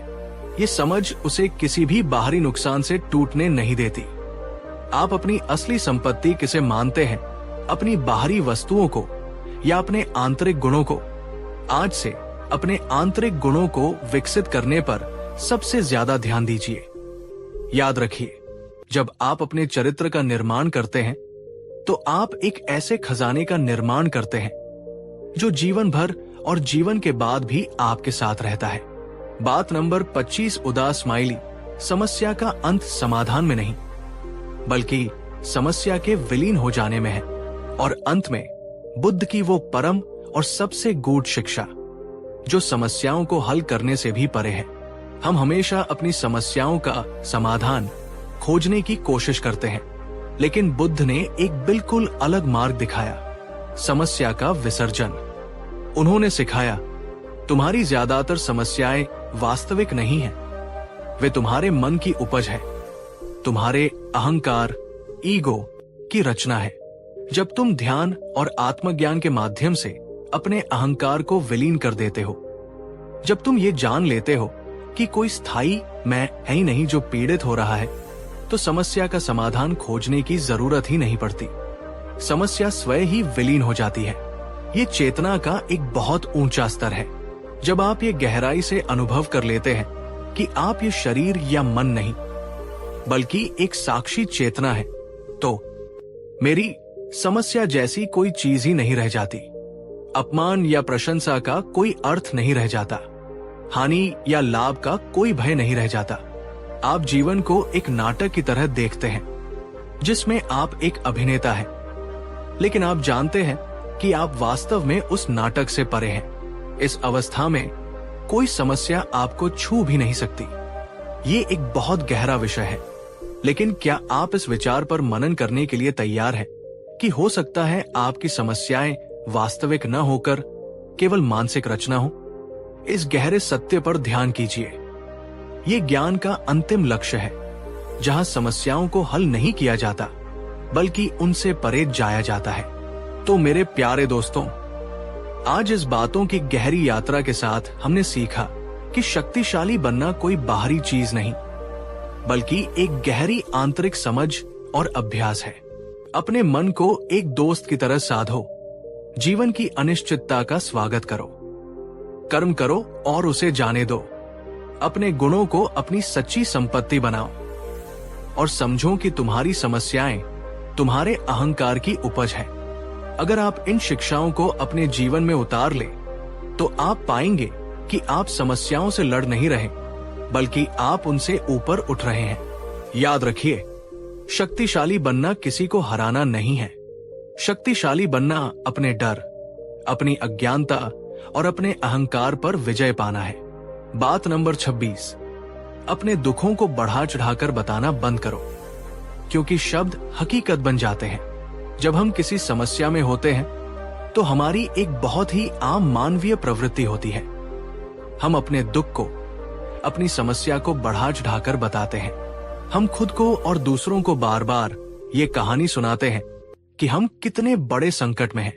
लेकिन भगवान बुद्ध ने सम्यक वचन पर बहुत जोर दिया। उन्होंने सिखाया, तुम्हारे शब्द सिर्फ ध्वनियां नहीं हैं, उनमें सृजन की शक्ति है। तुम जिस कहानी को बार बार दोहराते हो, तुम्हारा मन और तुम्हारा जीवन उसी कहानी को हकीकत बनाने लगता है। अगर तुम बार बार कहोगे कि मैं बहुत बड़ी मुसीबत में हूं, तो तुम्हारा मन तुम्हें और भी ज्यादा मुसीबत में महसूस कराएगा। शक्तिशाली व्यक्ति वह है जो अपनी समस्याओं के बारे में बात करते समय भी सकारात्मक और समाधान उन्मुख भाषा का प्रयोग करता है। वो ये नहीं कहता सब कुछ खत्म हो गया है। वो कहता है ये एक मुश्किल समय है, लेकिन मैं इससे बाहर निकलने का रास्ता खोज लूंगा। वो ये नहीं कहता मैं बहुत कमजोर हूं। वो कहता है मुझे अपनी शक्ति को और बढ़ाने की जरूरत है। वो ये नहीं कहता ये एक बहुत बड़ी समस्या है। वो कहता है ये एक बड़ी चुनौती है और मैं इसका सामना करने के लिए तैयार हूं। ये सिर्फ शब्दों का खेल नहीं है, ये आपके मस्तिष्क को फिर से प्रोग्राम करने जैसा है। आपके शब्द आपकी भावनाओं को और आपकी भावनाएं आपके कर्मों को प्रभावित करती है। क्या आप भी अपनी समस्याओं को बढ़ा चढ़ाकर बताने की आदत रखते हैं? क्या आप भी खुद को एक पीड़ित की कहानी सुनाते हैं? अगर हाँ, तो आज से अपने शब्दों के प्रति जागरूक हो जाइए। नीचे कमेंट में लिखिए, मेरे शब्द मेरी शक्ति का निर्माण करेंगे, मेरी कमजोरी का नहीं। याद रखिए, अपनी समस्या को सम्मान दे, लेकिन उसे महिमा मंडित न करें। बात नंबर 27, दूसरों की मदद में अपनी समस्याओं का समाधान खोजो। पिछली वीडियो में हमने करुणा की बात की थी। ये उसी का एक और गहरा और व्यावहारिक रूप है। जब हम अपनी समस्याओं में फंसे होते हैं तो हम पूरी तरह से आत्म केंद्रित, सेल्फ एब्जॉर्ब्ड हो जाते हैं। हमारा सारा ध्यान सिर्फ मेरे दुख पर होता है। बुद्ध ने इस आत्म केंद्रित दुख के चक्र को तोड़ने का एक अद्भुत तरीका बताया। उन्होंने सिखाया, यदि तुम अपनी किसी समस्या का समाधान नहीं खोज पा रहे हो, तो किसी ऐसे व्यक्ति को खोजो जिसकी समस्या तुम्हारी जैसी ही हो और उसकी मदद करो। जब तुम दूसरों की समस्याओं को हल करने में अपनी ऊर्जा लगाते हो, तो तुम्हारी अपनी समस्या का समाधान तुम्हें अपने आप मिल जाता है। ये एक जादुई सिद्धांत की तरह काम करता है। जब आप किसी और को हिम्मत देते हैं, तो आप खुद भी हिम्मती महसूस करते हैं। जब आप किसी और को रास्ता दिखाते हैं, तो आपका अपना रास्ता भी साफ हो जाता है। जब आप किसी और के घावों पर मरहम लगाते हैं, तो आपके अपने घाव भी भरने लगते हैं। यह आपको मैं एक पीड़ित हूं की मानसिकता से निकालकर मैं एक मददगार हूं की शक्तिशाली मानसिकता में ले आता है। अपनी वर्तमान समस्या के बारे में सोचिए। क्या दुनिया में कोई और भी है जो इसी तरह की समस्या से गुजर रहा है? क्या आप अपने अनुभव से उसकी मदद कर सकते हैं? आज ही किसी एक व्यक्ति की मदद करने का कोई तरीका खोजिए। याद रखिए, जब आप खुद को भूलकर दूसरों की सेवा में लग जाते हैं, तो ब्रह्मांड आपकी समस्याओं को हल करने में लग जाता है। बात नंबर 28, अपने मन को भविष्य की सफलता के लिए प्रशिक्षित करो। हमारा मन अतीत और भविष्य में जीता है। जब हम समस्या में होते हैं, तो हमारा मन या तो अतीत की असफलता को याद करता है या भविष्य की और असफलताओं की कल्पना करता है। बुद्ध की शिक्षाओं में मन की शक्ति पर बहुत जोर दिया गया है। आधुनिक मनोविज्ञान भी इसे मानता है। बुद्ध ने सिखाया, तुम्हारा मन ये नहीं जानता कि वास्तविक अनुभव और एक जीवंत कल्पना में क्या अंतर है। अगर तुम अपने मन को बार बार सफलता, शांति और शक्ति का अनुभव कराओगे, तो वो उसी अवस्था को अपनी ओर आकर्षित करने लगेगा। ये विजुअलाइजेशन या मानसिक चित्रण की प्राचीन तकनीक है। जब आप किसी समस्या से जूझ रहे हो तो हर दिन कुछ मिनट शांत बैठकर आंखें बंद करके ये कल्पना करें कि आपकी समस्या हल हो चुकी है। आप उस स्थिति में हैं जहां आप पहुंचना चाहते हैं। आप उस सफलता और शांति को पूरी तरह से महसूस कर रहे हैं। ये अभ्यास आपके मस्तिष्क में नए न्यूरल पाथवे बनाता है। ये आपके अवचेतन मन को ये विश्वास दिलाता है कि सफलता संभव है और वो आपको समाधान खोजने के लिए नए नए विचार और अवसर देने लगता है। क्या आप अपने मन को सिर्फ समस्याओं की कल्पना करने देते हैं या आप उसे समाधान और सफलता की कल्पना करने के लिए भी प्रशिक्षित करते हैं? अगर नहीं, तो आज से इस शक्तिशाली अभ्यास को शुरू कीजिए। याद रखिए, जो चीज आपके मन में घटित हो सकती है वो हकीकत में भी घटित हो सकती है। बात नंबर 29, कृतज्ञता का अभ्यास करो, क्योंकि जो तुम्हारे पास है वो भी किसी का सपना है। समस्याओं के समय हमारा पूरा ध्यान उस चीज पर केंद्रित हो जाता है जो हमारे पास नहीं है। पैसा नहीं है, अच्छी सेहत नहीं है, अच्छा रिश्ता नहीं है। हम अपनी कमियों और अभावों के बारे में ही सोचते रहते हैं, जिससे हम और भी ज्यादा दुखी और शक्तिहीन महसूस करते हैं। इस नकारात्मक चक्र को तोड़ने का बुद्ध ने सबसे सरल और सबसे शक्तिशाली तरीका बताया, कृतज्ञता, ग्रैटिट्यूड का अभ्यास।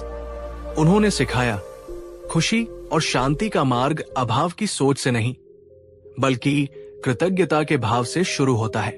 जब तुम उन चीजों के लिए आभारी होते हो जो तुम्हारे पास पहले से ही मौजूद है, तो तुम्हारा मन अभाव की स्थिति से बाहर निकलकर प्रचुरता, अबंडेंस की स्थिति में आ जाता है। चाहे आपकी समस्या कितनी भी बड़ी क्यों न हो, आपके पास अभी भी बहुत कुछ है जिसके लिए आप आभारी हो सकते हैं।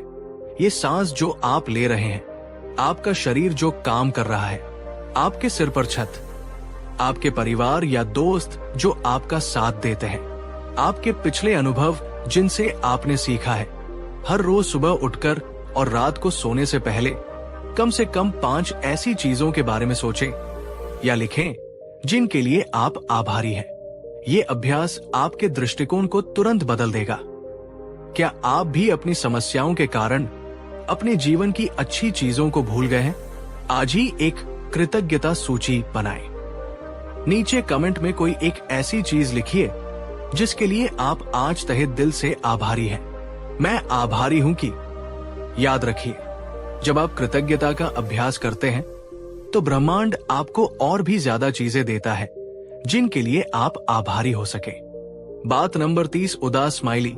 समस्या का सामना करना ही तुम्हारा आध्यात्मिक अभ्यास है। बुद्ध की वो परम शिक्षा जो हमारे जीवन की हर समस्या को एक पवित्र अवसर में बदल देती है। हम अक्सर सोचते हैं कि आध्यात्मिक जीवन का मतलब है समस्याओं से दूर भागकर किसी गुफा या मठ में जाकर ध्यान करना, लेकिन बुद्ध ने गृहस्थों के लिए एक बिल्कुल अलग मार्ग दिखाया। उन्होंने सिखाया, तुम्हें ज्ञान और शांति पाने के लिए कहीं जाने की जरूरत नहीं है। तुम्हारा जीवन, तुम्हारी चुनौतियां, तुम्हारी समस्याएं ही तुम्हारा सबसे बड़ा साधना क्षेत्र है। समस्या का सामना करना ही तुम्हारा सबसे बड़ा आध्यात्मिक अभ्यास है।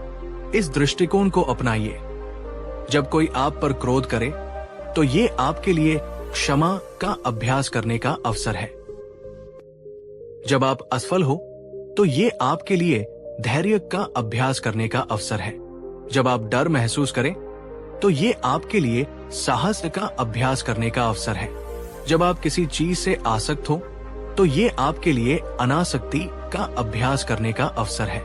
जब आप जीवन को इस तरह देखना शुरू करते हैं तो समस्याएं अब बाधाएं नहीं रहती, बल्कि वे आपके आध्यात्मिक विकास के लिए सीढ़ियां बन जाती है। आपका ऑफिस, आपका घर, आपके रिश्ते ही आपका मठ बन जाते हैं। क्या आप भी अपनी समस्याओं को एक बोझ और अपनी आध्यात्मिक प्रगति में एक बाधा मानते हैं? अगर हाँ, तो आज से अपने दृष्टिकोण को पूरी तरह से बदल दीजिए। याद रखिए, बुद्ध गुफा में नहीं बने थे, वे जीवन की कठोर वास्तविकताओं का सामना करके ही बुद्ध बने थे। आपकी समस्याएं भी आपको एक बुद्ध यानी एक जागरूक व्यक्ति बनाने के लिए ही आई है। तो मेरे प्यारे दोस्तों, आज इस बातों की गहरी और रूपांतरकारी यात्रा के साथ हमने सीखा कि शक्तिशाली बनना कोई बाहरी चीज नहीं, बल्कि एक गहरी आंतरिक समझ और हर पल का अभ्यास है। अगर आप इन शिक्षाओं को अपने जीवन में उतार लें, तो आप पाएंगे कि आप समस्याओं से नहीं, बल्कि जीवन से प्रेम करने लगेंगे। याद रखिए, शक्तिशाली बनना समस्याओं का अंत नहीं है। शक्तिशाली बनना हर समस्या को शांति, बुद्धि और करुणा के साथ जीने की कला है। बात नंबर 31, जो चीज तुम्हें शांति नहीं देती उसे जाने दो। हम अक्सर अपने जीवन में बहुत सारी ऐसी चीजों को पकड़ कर रखते हैं जो हमें भीतर से अशांत और दुखी करती है। एक ऐसा रिश्ता जो अब सिर्फ दर्द दे रहा है, एक ऐसी नौकरी जहां हमारा सम्मान नहीं है, ऐसी आदतें जो हमारे स्वास्थ्य को नुकसान पहुंचा रही है, ऐसे विचार जो हमें कमजोर बनाते हैं। हम इन चीजों को छोड़ने से डरते हैं, अकेलेपन के डर से, भविष्य की अनिश्चितता के डर से, या लोग क्या कहेंगे के डर से। लेकिन भगवान बुद्ध ने एक बहुत ही सरल और शक्तिशाली सूत्र दिया। तुम्हारे जीवन में हर चीज का एक ही पैमाना होना चाहिए। क्या ये तुम्हें सच्ची और स्थायी शांति देती है? अगर कोई व्यक्ति, कोई वस्तु, कोई आदत या कोई विचार तुम्हारी शांति को भंग कर रहा है, तो उसे प्रेम और सम्मान के साथ अपने जीवन से जाने दो। ये एक तरह की मानसिक डीक्लटरिंग है। जैसे हम अपने घर से अनावश्यक सामान हटाकर उसे सुंदर बनाते हैं, वैसे ही हमें अपने जीवन से भी उन चीजों को हटाना होगा जो हमारी ऊर्जा और शांति को चूस रही है। शक्तिशाली व्यक्ति वह है जिसके पास न कहने का साहस होता है उन चीजों को, न जो उसकी आंतरिक शांति के खिलाफ है। क्या आपके जीवन में भी कोई ऐसी चीज है जिसे आप सिर्फ डर की वजह से पकड़ कर रखे हुए हैं, जबकि आप जानते हैं कि वो आपको शांति नहीं दे रही? अगर हाँ, तो आज उसे मुक्त करने का साहस कीजिए। याद रखिए, जब आप उन चीजों को जाने देते हैं जो आपके लिए सही नहीं है, तभी आप उन चीजों के लिए जगह बनाते हैं जो आपके लिए वास्तव में सही है। बात नंबर 32, दूसरों की गलतियों से सीखो ताकि तुम्हें हर गलती खुद न करनी पड़े। हम अक्सर सोचते हैं कि हमें हर सबक खुद ही गलती करके सीखना होगा, लेकिन बुद्ध ने हमें एक बुद्धिमान व्यक्ति का मार्ग दिखाया। उन्होंने सिखाया, एक साधारण व्यक्ति अपनी गलतियों से सीखता है, एक बुद्धिमान व्यक्ति दूसरों की गलतियों से सीखता है।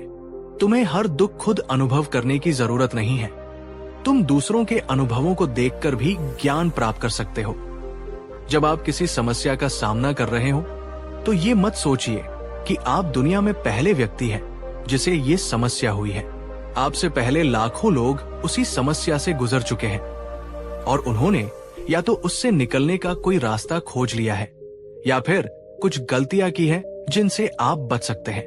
अगर आप कोई नया व्यवसाय शुरू कर रहे हैं, तो उन लोगों की कहानियां पढ़े जो पहले असफल हो चुके हैं और जाने कि उन्होंने क्या गलतियां की। अगर आप किसी रिश्ते की समस्या से जूझ रहे हैं, तो उन लोगों से सलाह लें जिन्होंने अपने रिश्तों को सफलतापूर्वक निभाया है। इतिहास पढ़े, जीवनियां पढ़े और देखें कि महान लोगों ने अपनी चुनौतियों का सामना कैसे किया। एक शक्तिशाली व्यक्ति सिर्फ अपने अनुभव से नहीं, बल्कि पूरे मानव जाति के सामूहिक अनुभव से सीखता है। क्या आप भी हर चीज खुद ही करके सीखने की जिद करते हैं, या आप दूसरों के अनुभवों से सीखने के लिए तैयार रहते हैं? आज से एक बुद्धिमान शिष्य बनिए। याद रखिए, दूसरों की गलतियों से सीखना आपका समय, आपकी ऊर्जा और आपको बहुत सारे अनावश्यक दर्द से बचाता है। बात नंबर 33, अपने मन के मौसमों को स्वीकार करो। हमेशा वसंत नहीं रहेगा। हम चाहते हैं कि हमारा मन हमेशा खुश, सकारात्मक और ऊर्जावान रहे। हम चाहते हैं कि हमारे मन में हमेशा वसंत का मौसम रहे, और जब हमारे मन में दुख, उदासी या खालीपन का पतझर या सर्दी का मौसम आता है, तो हम घबरा जाते हैं। हमें लगता है कि हमारे साथ कुछ गलत हो रहा है। लेकिन बुद्ध ने सिखाया कि जैसे प्रकृति में मौसम बदलते हैं, वैसे ही हमारे मन के भी अपने मौसम होते हैं। ये अपेक्षा मत करो कि तुम्हारा मन हमेशा एक जैसा रहेगा। कभी उसमें खुशी के फूल खिलेंगे, कभी दुख के बादल छाएंगे और कभी शांति की खामोशी होगी। एक ज्ञानी व्यक्ति हर मानसिक मौसम को स्वीकार करता है, उससे लड़ता नहीं, क्योंकि वो जानता है कि ये भी स्थायी नहीं है। शक्तिशाली व्यक्ति वह है जो जब मन में खुशी हो तो उसका आनंद लेता है, पर उसमें बहता नहीं। जब मन में दुख हो तो उसे महसूस करता है, पर उसमें डूबता नहीं। जब मन में क्रोध हो तो उसे देखता है, पर उसके अनुसार कर्म नहीं करता। वो अपने मन की हर अवस्था का साक्षी बना रहता है, ये जानते हुए कि ये भी बदल जाएगा। क्या आप भी अपने मन के बुरे मौसमों जैसे उदासी, चिंता से डरते हैं और उनसे भागने की कोशिश करते हैं? अगर हाँ, तो आज से उन्हें स्वीकार करना सीखिए। याद रखिए, जैसे सर्दी के बाद ही वसंत का महत्व समझ आता है, वैसे ही दुख के बाद ही सुख की असली कीमत पता चलती है। बात नंबर 34, सच्चाई को प्रेम के साथ बोलो, क्योंकि बिना प्रेम के सत्य भी चोट पहुंचाता है। बुद्ध ने सम्यक वचन पर बहुत जोर दिया, जिसका एक महत्वपूर्ण पहलू है सच्चाई बोलना। लेकिन उन्होंने ये भी सिखाया कि सच्चाई कैसे बोली जाए। उन्होंने कहा, सत्य बोलना आवश्यक है, लेकिन सत्य को हमेशा प्रेम और करुणा के साथ बोलना चाहिए। वो सत्य जो बिना करुणा के बोला जाए, वो एक हथियार की तरह चोट पहुंचा सकता है। तुम्हारा उद्देश्य किसी को नीचा दिखाना नहीं, बल्कि उसकी मदद करना होना चाहिए। जब हम किसी की गलती देखते हैं या किसी को कोई कड़वी सच्चाई बताना चाहते हैं, तो हम अक्सर अपने अहंकार के वश में आकर उसे बहुत ही कठोर तरीके से बोलते हैं। हम सोचते हैं कि हम तो सच बोल रहे हैं, लेकिन हमारा तरीका उस व्यक्ति को सुनने और सुधरने के लिए तैयार करने की बजाय उसे और भी ज्यादा डिफेंसिव, रक्षात्मक और विद्रोही बना देता है। एक शक्तिशाली और बुद्धिमान व्यक्ति सच्चाई बोलने से पहले 3 चीजें सोचता है। क्या ये सच है? क्या ये बोलना आवश्यक है? क्या इसे बोलने का ये सही समय और सही तरीका है? वो सच्चाई को एक कड़वी दवाई की तरह नहीं, बल्कि शहद में लिपटी हुई दवाई की तरह पेश करता है, ताकि सामने वाला उसे आसानी से स्वीकार कर सके। क्या आप भी मैं तो मुंह पर सच बोलता हूं के नाम पर दूसरों को चोट पहुंचाते हैं? अगर हाँ, तो आज से अपनी सच्चाई में प्रेम और करुणा को घोलने का अभ्यास कीजिए।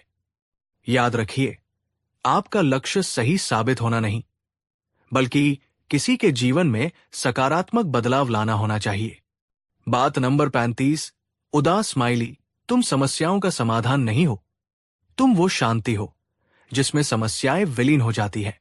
और अंत में बुद्ध की वो परम शिक्षा जो आपको एक समस्या समाधानकर्ता से भी ऊपर एक मुक्त अवस्था में ले जाती है। हम पूरी जिंदगी अपनी समस्याओं को हल करने में लगे रहते हैं। एक समस्या हल होती है तो दूसरी आ जाती है। ये एक अंतहीन प्रक्रिया है, लेकिन बुद्ध ने एक गहरा रहस्य बताया। तुम्हें हर समस्या को हल करने की जरूरत नहीं है।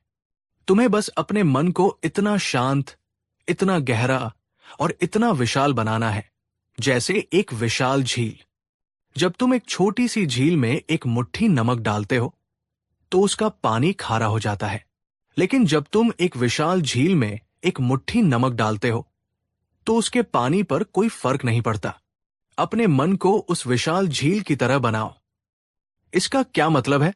इसका मतलब है कि जब तुम ध्यान और जागरूकता के अभ्यास से अपने मन को बहुत शांत और स्थिर कर लेते हो, तो जीवन की छोटी मोटी समस्याएं आती हैं और लहरों की तरह अपने आप तुम में विलीन हो जाती है। वे तुम्हें परेशान करने की शक्ति खो देती है। तुम्हारी शांति तुम्हारी समस्या से कहीं ज्यादा बड़ी हो जाती है। तुम समस्याओं का समाधान नहीं हो, तुम वो परम शांति हो जिसमें हर समस्या अपने आप शांत हो जाती है। क्या आप भी हर छोटी बड़ी समस्या से लड़ने और उसे हल करने में अपनी सारी ऊर्जा लगा देते हैं? अगर हाँ, तो आज से अपना ध्यान समस्या हल करने से ज्यादा अपने मन को शांत और विशाल बनाने पर लगाइए। याद रखिए, जब आप भीतर से एक असीम शांति बन जाते हैं, तो बाहर की कोई भी अशांति आपको छू नहीं सकती। यही सच्ची और अंतिम विजय है। अंतिम संदेश: तुम अपनी शक्ति को नहीं जानते। तो मेरे प्यारे दोस्तों, आज इस बातों की गहरी और रूपांतरकारी यात्रा के साथ हमने सीखा कि शक्तिशाली बनना कोई बाहरी चीज नहीं, बल्कि एक गहरी आंतरिक समझ और हर पल का अभ्यास है। अगर आप इन शिक्षाओं को अपने जीवन में उतार लें, तो आप पाएंगे कि आप समस्याओं से नहीं, बल्कि जीवन से प्रेम करने लगेंगे। याद रखिए, शक्तिशाली बनना समस्याओं का अंत नहीं है। शक्तिशाली बनना हर समस्या को शांति, बुद्धि और करुणा के साथ जीने की कला है। बात नंबर 36: तुम्हारा स्व भी एक भ्रम है। तुम एक नदी की तरह हो। यह भगवान बुद्ध की सबसे गहरी और क्रांतिकारी शिक्षाओं में से एक है, जिसे अनात्मन या नो सेल्फ का सिद्धांत कहा जाता है। बुद्ध ने कहा, तुम जिसे मैं या मेरा स्व कहते हो, वो कोई स्थायी ठोस चीज नहीं है। तुम्हारा शरीर, तुम्हारी भावनाएं, तुम्हारे विचार, तुम्हारी स्मृतियां, ये सब कुछ हर पल, हर क्षण बदल रहा है। तुम एक व्यक्ति नहीं, बल्कि एक प्रक्रिया हो, एक बहती हुई नदी की तरह, जिसमें हर क्षण नया पानी आ रहा है और पुराना बह रहा है, लेकिन फिर भी हम उसे एक ही नदी कहते हैं। ये बात थोड़ी जटिल और चौंकाने वाली लग सकती है। हम तो हमेशा यही सोचते हैं कि मैं हूं, एक स्थायी मैं जो जन्म से लेकर मृत्यु तक एक ही रहता है। लेकिन बुद्ध कहते हैं कि ये मैं का विचार ही हमारे अहंकार, हमारी आसक्ति और हमारे सारे दुखों की जड़ है। जब हम इस मैं को बहुत ज्यादा महत्व देते हैं, तभी हमें डर लगता है कि मेरा अपमान हो गया, मुझे सफलता नहीं मिली, मैं बूढ़ा हो रहा हूं, मेरी समस्या बहुत बड़ी है। जब आप ये गहराई से समझ जाते हैं कि कोई स्थायी मैं है ही नहीं, बल्कि आप ऊर्जा और चेतना का एक निरंतर बदलता हुआ प्रवाह है, तो आपका अहंकार अपने आप विलीन होने लगता है। आपको अपमान या प्रशंसा से कोई फर्क नहीं पड़ता, क्योंकि अपमान करने के लिए कोई मैं है ही नहीं। आपको बदलाव या मृत्यु से डर नहीं लगता, क्योंकि आप जानते हैं कि ये सिर्फ एक प्रक्रिया का हिस्सा है। आप खुद को इस पूरे ब्रह्मांड का एक अविभाज्य हिस्सा महसूस करने लगते हैं। क्या आपने कभी ये महसूस किया है कि 5 साल पहले जो आप थे, आज आप उससे बिल्कुल अलग हैं? आपके विचार, आपकी कोशिकाएं, आपकी भावनाएं, सब कुछ बदल चुका है। इस गहरे सत्य पर मनन कीजिए। ये समझना कि आप कोई स्थिर वस्तु नहीं, बल्कि एक क्रिया है, आपको जीवन के सबसे बड़े बोझ, मैं के बोझ से मुक्त कर देता है।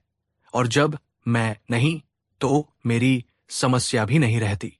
बात नंबर 37: दुनिया में दुख है, ये सत्य है, लेकिन दुख को समस्या मानना तुम्हारा चुनाव है। बुद्ध ने अपने पहले आर्य सत्य में कहा, जीवन में दुख है।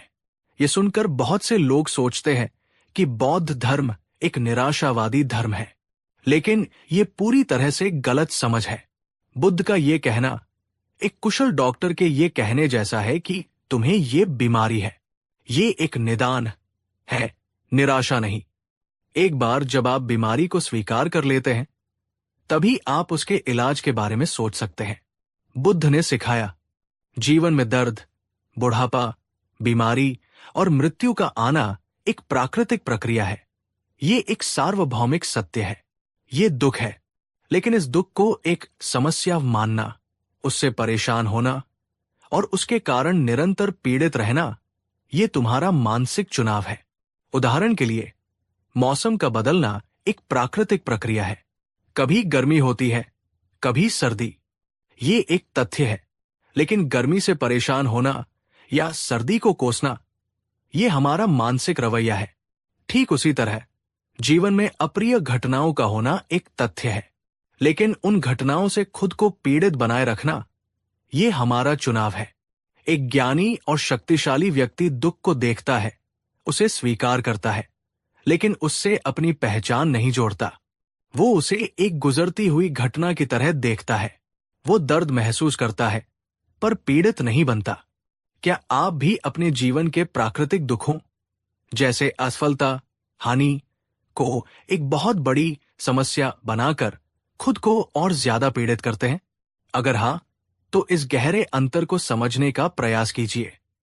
जब आप दुख को एक समस्या की तरह नहीं, बल्कि जीवन की एक स्वाभाविक प्रक्रिया की तरह देखना शुरू करते हैं, तो उसकी आपको पीड़ा देने की शक्ति अपने आप बहुत कम हो जाती है।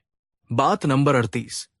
सच्चा ज्ञान किताबों में नहीं, तुम्हारे अपने प्रत्यक्ष अनुभव में है। बुद्ध के समय में भी बहुत सारे धार्मिक ग्रंथ और ज्ञानी गुरु थे, लेकिन बुद्ध ने हमेशा एक बात पर जोर दिया, मेरी बातों पर इसलिए विश्वास मत करो क्योंकि मैंने उन्हें कहा है। किसी ग्रंथ पर इसलिए विश्वास मत करो क्योंकि वो पवित्र माना जाता है। किसी गुरु पर इसलिए विश्वास मत करो क्योंकि उसकी बहुत ख्याति है।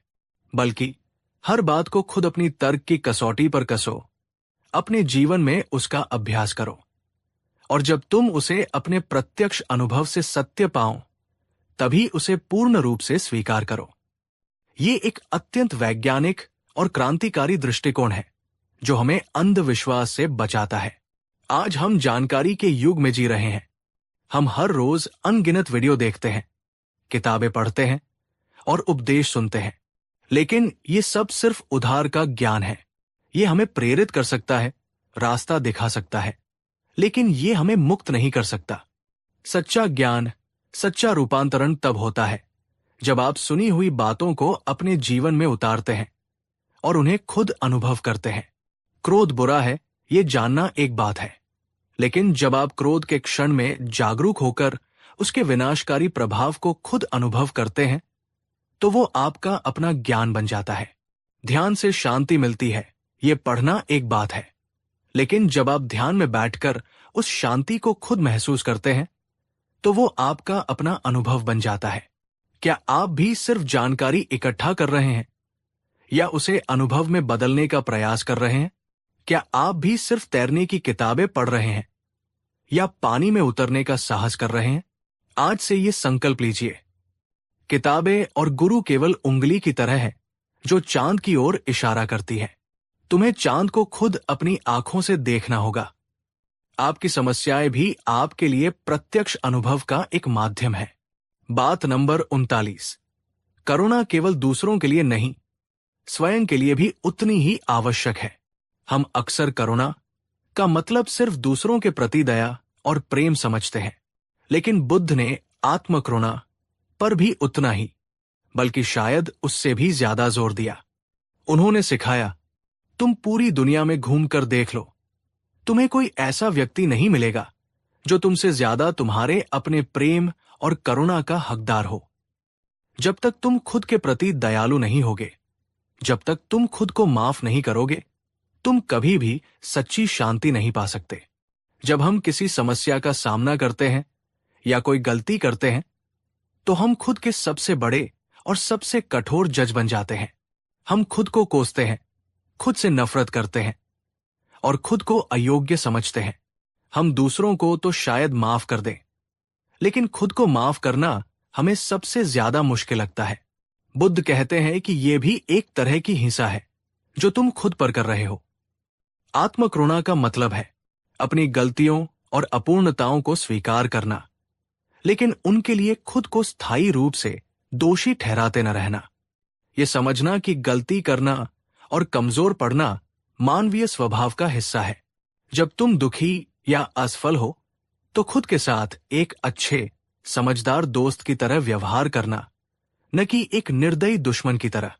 क्या आप भी अपनी गलतियों के लिए या अपनी समस्याओं के लिए खुद के प्रति बहुत कठोर हो जाते हैं? अगर हाँ, तो आज से आत्मकरुणा का अभ्यास शुरू कीजिए। जब भी आप दुखी हो, तो अपने हाथ को अपने दिल पर रखें और खुद से कहें, कोई बात नहीं, ये मुश्किल है, पर मैं तुम्हारे साथ हूं। याद रखिए, जब तक आप खुद के घावों पर प्रेम का मरहम नहीं लगाएंगे, तब तक आप पूरी तरह से स्वस्थ और शक्तिशाली नहीं हो सकते। बात नंबर 40।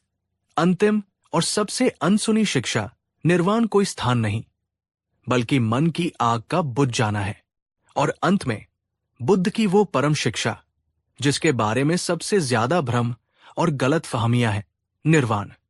लोग अक्सर सोचते हैं कि निर्वाण स्वर्ग जैसी कोई रहस्यमयी जगह है जो मरने के बाद मिलती है और जिसे पाना साधारण इंसान के बस की बात नहीं है। लेकिन बुद्ध ने बताया, निर्वाण का शाब्दिक अर्थ है बुझ जाना। क्या बुझ जाना? तुम्हारे भीतर जल रही 3 मानसिक आगों का बुझ जाना। लोभ और आसक्ति की आग, क्रोध और द्वेष की आग, और अहंकार और अज्ञानता की आग।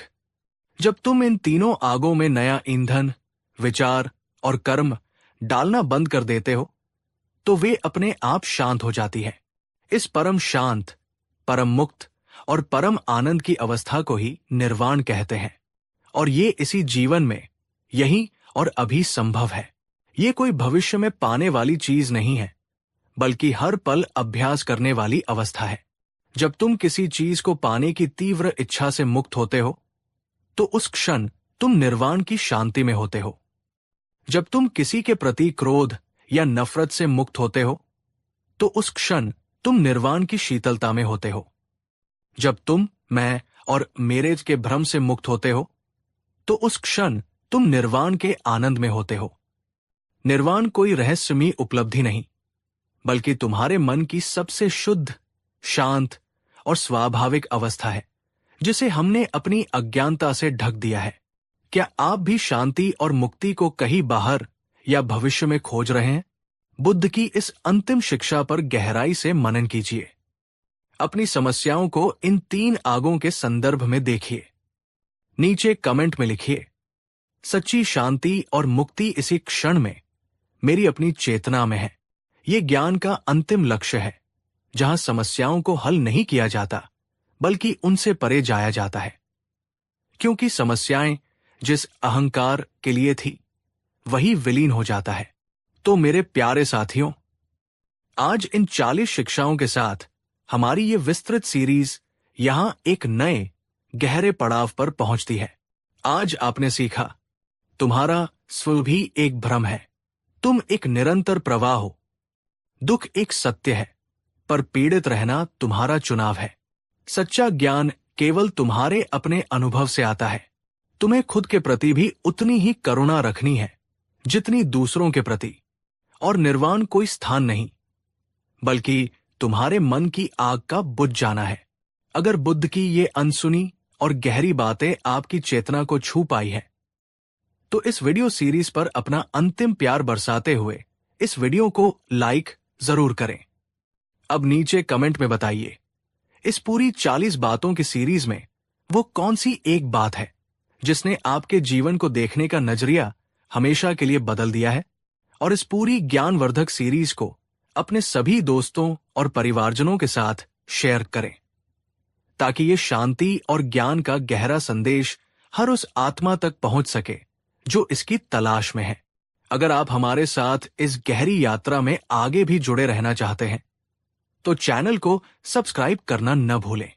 याद रखिए, ये ज्ञान सिर्फ सुनने के लिए नहीं, बल्कि अपने जीवन में अनुभव करने के लिए है। बुद्ध ने तुम्हें चांद की ओर इशारा कर दिया है।